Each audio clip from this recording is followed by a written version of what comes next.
In the vibrant town of Nyakundi, nestled among the rolling hills of East Africa, Mumbi and Kamau were the epitome of love and tradition. Their relationship was the kind of story that elders shared with smiles around evening fires. They had grown up in neighboring villages, their bond blossoming over years of shared laughter and stolen glances at village festivals. When Kamau finally gathered enough courage to propose, it was during a traditional harvest celebration under the glow of lanterns and a sky full of stars. Their wedding was a grand affair, rich in African culture and tradition. Families from far and wide gathered to witness their union. Mumbi wore a kitenge gown adorned with intricate beadwork, while Kamau donned a matching agbada, his head crowned with a traditional cap. Drums beat joyously, ululations pierced the air, and the elders blessed their union with prayers and libations poured to honor the ancestors. It was a day filled with promise, a promise of a lifetime together. After their wedding, they settled in Nyakundi, where Kamau worked as a teacher and Mumbi managed a small tailoring shop. Their life was simple but full of joy. They would spend evenings walking hand in hand through the village, dreaming of the family they would one day raise. But life had its twists, and their dreams would soon face a harsh reality. Kamau received a job offer in the city of Nairobi, hundreds of miles away, with a salary too tempting to refuse. It was a chance to secure a better future, to save enough for their dream home and the children they hoped to have. Mumbi, reluctant but supportive, encouraged him to go, promising they would make it work. At first, their long-distance relationship seemed manageable.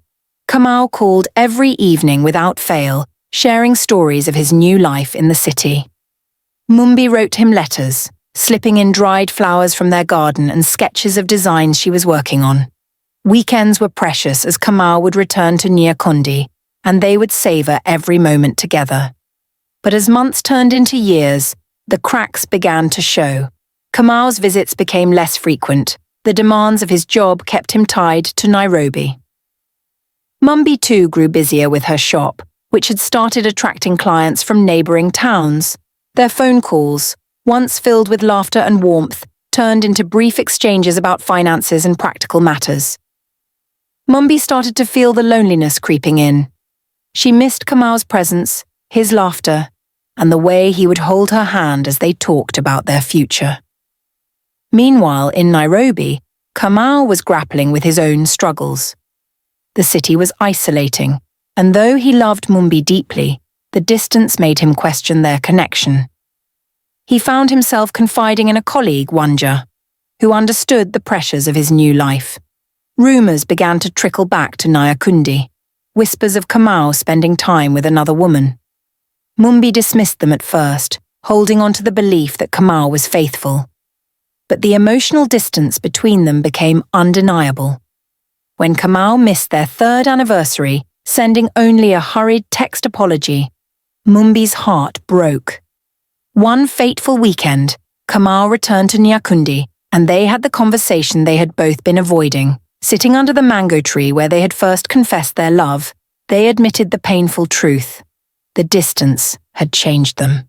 Their dreams had taken different paths, and though they still cared for each other, the love they once shared felt like a distant memory. With heavy hearts, they decided to part ways. Their divorce was amicable, but it left a void in both their lives.